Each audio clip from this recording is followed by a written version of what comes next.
ran a perf cycle. One of your reports got a meets instead of the exceeds they expected. They're in your 1-1, visibly upset, and you hear yourself say, honestly, calibration was tough this cycle. You were right on the edge. That's a lie. They weren't on the edge. You didn't fight for them because you couldn't defend the work. And now they think the system is broken when actually, you are.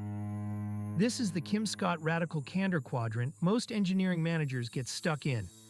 Not the jerk quadrant, obnoxious aggression, the opposite one, ruinous empathy. You care personally, you fail to challenge directly, and you convince yourself you're being kind. You're not. You're being expensive. Here's the framework, and then I'll show you the cost. Ruinous empathy is high care, low challenge. It looks like softening a "this design won't scale" into interesting approach. Have you considered?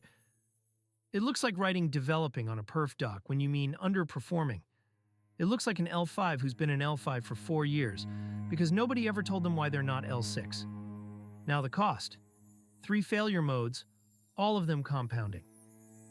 1. Calibration drift. If you write meets expectations prose that reads like exceeds, your skip level can't trust your ratings. Google's perf calibration meetings exist specifically to catch this. Managers who can't defend their ratings get overridden, and their reports lose out. Your softness becomes their downside. 2. Promotion stalls. Staff promotions at most FA-English orgs need a packet with specific gaps closed. If you never named the gap, they never closed it. They're now competing with someone whose manager did the hard thing 18 months ago. That's not kindness. That's a 4-year career tax. 3. The attrition one. Your strongest ICs notice when feedback is vague. Amazon's writing culture and Netflix's keeper test both encode the same insight. Ambiguity insults senior people. If a staff engineer asks, "What's blocking my principal case?" and you say, "Just keep doing what you're doing," they update. Not on themselves, on you.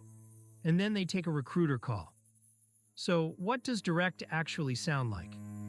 3 rules. First, name the behavior, not the person. Not, "You're not strategic enough." Try in the last 3 RFCs you wrote, the problem statement was missing. Reviewers spent the meeting reverse engineering scope. That's the gap between senior and staff here. Second, anchor to the rubric. Every org has a leveling doc. Read it with them. Point at the line. This says, drives ambiguous cross-team initiatives. Walk me through which initiative this half matches that. Make the rubric do the hard work. Third, separate the signal from the support. Deliver the hard message clean. Then, separately, offer help. If you mix them, the help dilutes the signal and they only hear, "It's fine." One last thing for the ICs watching. This cuts both ways. If your manager's being ruinously empathetic with you, you're the one paying for it. Ask the uncomfortable question in your next 1-1. What's the one thing if I fixed it would change my next packet? If the answer is mush, you have data. Act on it. Next video, I'm breaking down how to actually fight for your reports and calibration, the prep, the artifacts, the specific phrases that move the room.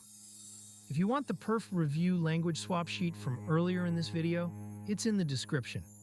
Drop your worst ruinous empathy line you've ever written or received in the comments. I'll pin the ones that sting the most.